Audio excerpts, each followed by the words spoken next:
अस्सलाम वालेकुम की हाल है मेरे वीरां दा उम्मीद करते हैं सारे वधिया हो गए। स्टार्ट करते हैं अज का नवा व्लॉग। सुबह का ना व्लॉग बनाने ਨੂੰ ਨੋਕਾ ਦਿਲ ਨਹੀਂ ਕਰਦਾ ਪਿਆ। ਕੰਮ ਅੱਜ ਕੱਲ੍ਹ ਇੰਨਾ ਜ਼ਿਆਦਾ ਤੁਹਾਨੂੰ ਪਤਾ ਸੀਜ਼ਨ ਚੱਲਦਾ ਪਿਆ ਕਣਕਾਂ ਦਾ ਤੇ ਵੈਲਡਿੰਗ ਦਾ ਕੰਮ ਨਾਲ ਕਾਫੀ ਹੋ ਜਾਂਦਾ। ਰਾਤੀ ਸਾਡੀ ਅੱਖਾਂ ਦੁਖਦੀਆਂ ਰਹੀਆਂ, ਰਾਤੀ ਨਾਲ ਬੜਾ ਔਖਾ ਸੀ ਵਲੌਗ ਐਡਿਟ ਕੀਤਾ। ਸ਼ਾਮ ਦੇ ਨਾਲ ਹੁਣ 5 ਵਜੇ ਖੜੇ ਦੁਕਾਨ ਤੋਂ ਆਏ ਆ ਤੇ ਨਹਾ ਨੂੰ ਕੇ ਅਸੀਂ ਆਪਣੇ ਕੱਪੜੇ ਛੱਪੜੇ ਪਾ ਲਏ ਆ ਤੇ ਹੁਣ ਅਸੀਂ ਆਪਣਾ ਸੇਨ ਦੇ ਵਿੱਚ ਲਾਣਾ ਪੱਖਾ ਇੱਕ ਪਹਿਲੋਂ ਪੀਨੇ ਆ ਚਾਹ ਪੀ ਕੇ ਨਮਾਜ਼ ਪੜ੍ਹ ਕੇ ਆਉਂਦੇ ਅਸਰ ਦੀ ਨਮਾਜ਼ ਪੜ੍ਹ ਕੇ ਨਾ ਤੇ ਆ ਕੇ ਪੱਖਾ ਲਾਉਂਦੇ ਨਾਲ ਤੁਹਾਨੂੰ ਨਾ ਫਾਇਦੇ ਦੱਸਦੇ ਆ ਇਸ ਪੱਖੇ ਦੇ। ਸਾਡੇ ਨਾਲ ਜੁੜੇ ਰਹੋ, ਜਿਹੜੀ ਸਾਡੀ ਰੂਟੀਨ ਹੋਏਗੀ ਸਾਰੀ ਤੁਹਾਡੇ ਨਾਲ ਸ਼ੇਅਰ ਕਰਾਂਗੇ। ਫੋਨ ਤੇ ਕਰਦਾ ਤੂੰ ਰੋਜ਼ ਮੁਰਗਾ ਕਿੱਥੋਂ ਲਿਆਉਂਦਾ ਤੂੰ ਹੈ ਸਾਜੂ? ਇਹ ਗੱਲ ਤਾਂ ਨਹੀਂ ਹੈਗੀ, ਰੋਜ਼ ਕੌਣ ਮੁਰਗਾ ਹਲਾਲ ਕਰਦਾ? ਭਾਈ ਸਰਦਾਰ ਬੰਦੇ ਆ, ਇੰਨਾ ਅਮੀਰ ਤਾਂ ਤੂੰ ਹੈ ਨਹੀਂਗਾ ਵੀ ਰੋਜ਼ ਮੁਰਗਾ ਲਿਆਵੇਂ। ਮੈਨੂੰ ਤਾਂ ਫੜ ਕੇ ਲਿਆਂਦਾ ਕਿਸੇ ਦਾ। ਸਾਜੂ ਭਾਈ ਚੌਧਰੀ ਬੰਦਾ ਵਾ ਚੱਲਦਾ, ਉਹ ਸਾਜੂ ਮਾੜਾ ਵਾਲਾ ਬੰਦਾ ਸਮਝਿਆ ਹਾਂ ਸਾਜੂ ਮੁਹੰਮਦ ਕਿਤੇ ਟੋਪੀ ਛਿੱਕੀ ਸਿਰ ਤੇ ਅੱਜ? ਮੈਂ ਕੁਛ ਨਹੀਂ ਕਰਦਾ ਵੇ। ਨਮਾਜ਼ ਪੜ੍ਹਨ ਗਿਆ ਸੀਗਾ?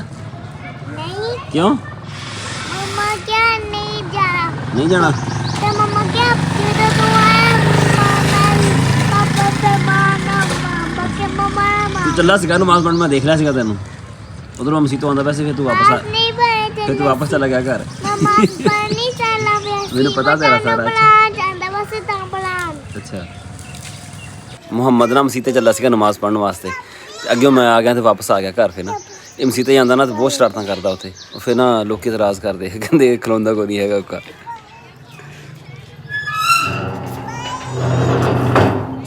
ਮੁਹੰਮਦ ਸੁਣਾ? ਠੀਕ ਆ ਹਾਲ ਚਾਲ ਦੱਸ। ਹਾਲ ਚਾਲ ਦੱਸ? ਹਾਲ ਮੇਰਾ ਠੀਕ ਆ। ਹਾਲ ਚਾਲ ਦੱਸਣਾ ਨਹੀਂ ਸੀ, ਦੱਸਣਾ ਸੀ। ਦੱਸਿਆ ਤਾਂ ਹੈ ਵੀ ਠੀਕ ਆ ਮੈਂ। ਠੀਕ ਨਹੀਂ, ਗੱਲਾਂ ਨਹੀਂ ਦੱਸਿਆ ਸੀ ਗੱਲਾਂ।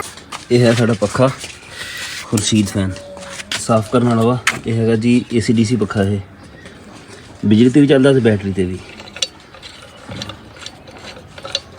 ਸਾਨੂੰ ਇਹਦੀ ਲੋੜ ਤਕਰੀਬਨ ਰਾਤ ਨੂੰ ਹੀ ਪੈਂਦੀ ਆ ਤੇ ਬੈਟਰੀ ਰੱਖੀ ਹੋਈ, ਬੈਟਰੀ ਤੇ ਚਲਾਉਂਦੇ ਫਿਰ ਇਹਨੂੰ।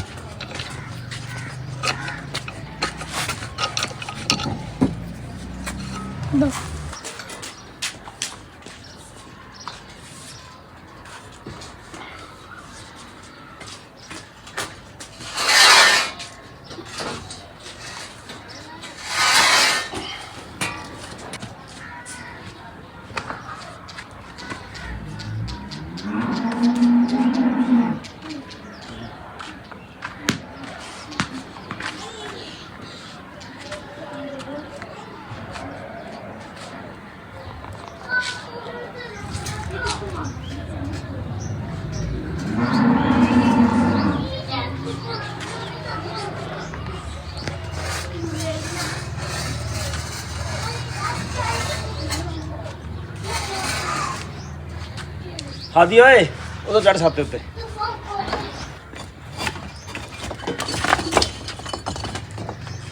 ਸਿੱਧੀ ਕਰ ਉੱਤੇ ਉੱਤੇ।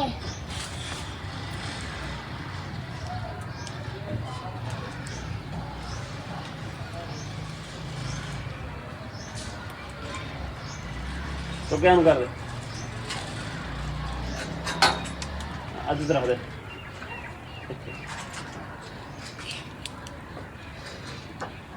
ਆ ਲੱਕੜ ਉੱਤੇ थोड़ा एनु कर बैग।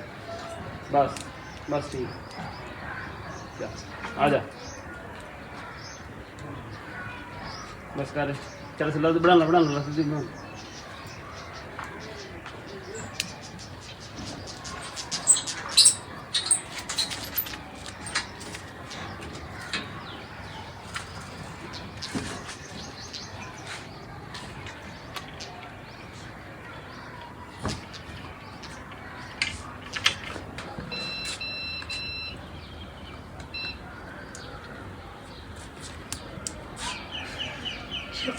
सीना दूर होगा।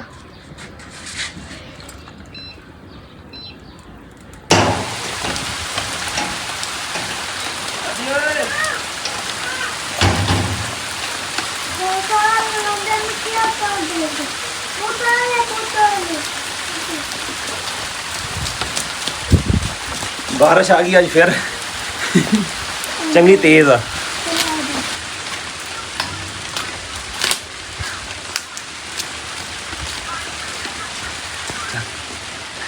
ਹਾਂਜੀ ਬਾਰਿਸ਼ ਤੇ ਰੁਕ ਗਈ ਆ, ਪਰ ਚੰਗਾ ਛੜਾਕਾ ਲੱਗ ਗਿਆ ਵੀ ਸਮਝੋ ਨਾ ਇੱਕ ਦਿਨ ਦੀ ਬ੍ਰੇਕ ਆ ਜਾਏਗੀ। ਜਿਹੜੀ ਫਸਲਾਂ ਨਿਕਲਦੀਆਂ ਪਈਆਂ ਸੀ ਨਾ ਇੱਕ ਦਿਨ ਵਾਸਤੇ ਰੁਕ ਜਾਣਗੀਆਂ ਉਹ। ਜਿਹੜਾ ਪੱਖਾ ਅਸੀਂ ਬਾਹਰ ਲਾਇਆ ਨਾ, ਅਸੀਂ ਲਾਇਆ ਸੀ ਵੀ ਗਰਮੀਆਂ ਆ ਗਈਆਂ ਤੇ ਪੱਖਾ ਨਾ ਹੁਣ ਲਾ ਲਈਏ, ਪਰ ਬਾਰਿਸ਼ ਆ ਕੇ ਨਾ ਮੌਸਮ ਦੁਬਾਰਾ ਫਿਰ ਚੇਂਜ ਹੋ ਗਿਆ। ਬਿਨਾਂ ਠੀਕ ਹੋ ਗਿਆ ਮੌਸਮ, ਇੰਨੀ ਗਰਮੀ ਨਹੀਂ ਹੈਗੀ ਹੁਣ। ਅੱਜ ਮੌਸਮ ਠੀਕ ਆ। ਕੱਲ੍ਹ ਹਾਲਾਂਕਿ ਚੰਗੀ ਭਲੀ ਗਰਮੀ ਸੀਗੀ ਤੇ ਅੱਜ ਨਾ ਕਾਫੀ ਬਿਹਤਰ ਆ ਕੱਲ੍ਹ ਨਾਲੋਂ। ਦਿਨੇ ਗਰਮੀ ਰਹੀ ਆ, ਹੁਣ ਮੌਸਮ ਠੀਕ ਹੋ ਗਿਆ ਬਾਰਿਸ਼ ਤੋਂ ਬਾਅਦ। ਇਹ ਜਿਹੜਾ ਹੈਗਾ ਨਾ ਛੱਤ ਵਾਲਾ ਪੱਖਾ, ਇਹ ਤਾਂ ਹੈਗਾ AC/DC ਪੱਖਾ ਨਾ। ਇਹਦਾ ਤਾਂ ਹੈਗਾ ਨਾ ਚਲੋ ਵੀ ਬੈਟਰੀ ਚੱਲ ਜਾਂਦਾ ਤੇ ਬਿਜਲੀ ਦਾ ਖਰਚਾ ਹੈ ਨਹੀਂਗਾ। ਤੇ ਅਸੀਂ ਸਿਰਫ ਇਹਦਾ ਕਨੈਕਸ਼ਨ ਜਿਹੜਾ ਨਾ ਬੈਟਰੀ 'ਤੇ ਰੱਖਿਆ ਹੋਇਆ, ਤੇ ਬੈਟਰੀ ਜਿਹੜੀ ਨਾ ਪੂਰੀ ਰਾਤ ਜਿਹੜੇ ਨਾ ਆਰਾਮ ਨਾਲ ਕੱਢ ਜਾਂਦੀ ਹੈ। ਇੱਕ ਪੱਖਾ ਹੋਵੇ ਤਾਂ ਵੀ ਚੱਲ ਜਾਂਦਾ ਵਾ, 2 ਪੱਖੇ ਹੋਣ ਤਾਂ ਵੀ ਚੱਲ ਜਾਂਦੇ ਆ। 200 ਐਂਪੀਅਰ ਦੀ ਵੱਡੀ ਬੈਟਰੀ ਹੈ। ਛੱਤ ਵਾਲਾ ਪੱਖਾ ਸੇਨ 'ਚ ਲੱਗਿਆ ਹੋਵੇ ਨਾ ਤਾਂ ਉਹਦੇ ਥੱਲੇ ਨਾ 4 ਮੰਜੇ ਨਾਲ ਆਰਾਮ ਨਾਲ ਆ ਜਾਂਦੇ ਆ, ਜਿਨ੍ਹਾਂ 'ਤੇ ਨਾ ਵੀ ਸਹੀ ਹਵਾ ਲੱਗਦੀ ਹੈ। ਇਸ ਪੱਖੇ ਨਾਲ ਨਾ ਬਿਜਲੀ ਦੀ ਅੱਧੋ ਅੱਧ ਬੱਚਤ ਹੁੰਦੀ ਹੈ। ਥੱਲੇ ਵਾਲਾ ਜਿਹੜਾ ਸਟੈਂਡ ਵਾਲਾ ਪੱਖਾ ਨਾ ਉਹ ਤਕਰੀਬਨ ਹੁੰਦਾ 150 ਵਾਟ, ਇਹ ਹੈਗਾ 80 ਵਾਟ ਜਾਂ 75 ਵਾਟ ਇੱਥੇ ਹੁੰਦਾ ਵਾ। ਤੇ ਜਿਹੜਾ AC/DC ਆਏ ਤੇ ਉੱਕਾ ਹੀ ਜਿਹੜਾ ਨਾ ਤਕਰੀਬਨ 50 ਵਾਟ ਲੈਂਦਾ ਇਹ, ਜੇ ਬਿਜਲੀ ਤੇ ਚੱਲੇ। ਜੇ ਚੱਲੇ ਬੈਟਰੀ ਤੇ ਫੇਰ ਤਾਂ ਭਾਈ ਫ੍ਰੀ ਆ। ਦਿਨੇ ਸੋਲਰ ਪਲੇਟਾਂ 'ਤੇ ਬੈਟਰੀ ਚਾਰਜ ਕਰੋ ਤੇ ਰਾਤ ਨੂੰ ਚਲਾਓ ਆਰਾਮ ਨਾਲ। ਤੇ ਦੂਜੀ ਜਿਹੜੀ ਗੱਲ ਆ ਸਟੈਂਡ ਵਾਲੇ ਪੱਖੇ 'ਤੇ ਨਾ ਬੰਦੇ ਨੂੰ ਇੱਕੋ ਪਾਸੇ ਹਵਾ ਲੱਗਦੀ, ਦੂਜੇ ਪਾਸੇ ਲੱਗਦੀ ਕੋਈ ਨਹੀਂ। ਦੂਜੇ ਪਾਸੇ ਮੱਛਰ ਵੀ ਲੜਦਾ ਰਹਿੰਦਾ ਤੇ ਪਸੀਨਾ ਵੀ ਆਉਂਦਾ ਰਹਿੰਦਾ। ਤੇ ਇਹਦੀ ਨਾ ਗਰਮੀਆਂ ਵਿੱਚ ਬੜੀ ਸੋਹਣੀ ਹਵਾ ਆਉਂਦੀ ਹੈ, ਉੱਤੋਂ ਹਵਾ ਆਉਂਦੀ ਹੈ ਤੇ ਹਵਾ ਵੀ ਠੰਡੀ ਹੁੰਦੀ ਹੈ। ਤੇ ਸਟੈਂਡ ਵਾਲਾ ਪੱਖਾ ਜਿੱਥੇ ਲੱਗਿਆ ਹੁੰਦਾ ਨਾ, ਕੰਧਾਂ ਵਿੱਚੋਂ ਗਰਮ ਹਵਾ ਛਿੱਕ ਨਾਲ ਬੰਦੇ ਛਿੜਦਾ ਰਹਿੰਦਾ ਵਾ। ਹਵਾ ਵੀ ਗਰਮ ਤੇ ਬਿਜਲੀ ਦਾ ਬਿੱਲ ਵੀ ਜ਼ਿਆਦਾ, ਤੇ ਮੱਛਰ ਮੱਖੀ ਜਿਹੜੇ ਉਹ ਵੀ ਸਹੀ ਤਰ੍ਹਾਂ ਨਹੀਂ ਉੱਡਦੇ ਹੈਗੇ ਉਹਦੇ ਨਾਲ। ਇਸ ਪੱਖੇ ਦੇ ਨਾਲ ਇੰਨੇ ਫਾਇਦੇ ਆ। ਸਭ ਤੋਂ ਜਿਹੜਾ ਜ਼ਿਆਦਾ ਫਾਇਦਾ ਨਾ ਉਹ ਇਹੀ ਹੈ ਵੀ ਬਿਜਲੀ ਜਿਹੜੀ ਉਹ ਘੱਟ ਖਾਂਦਾ।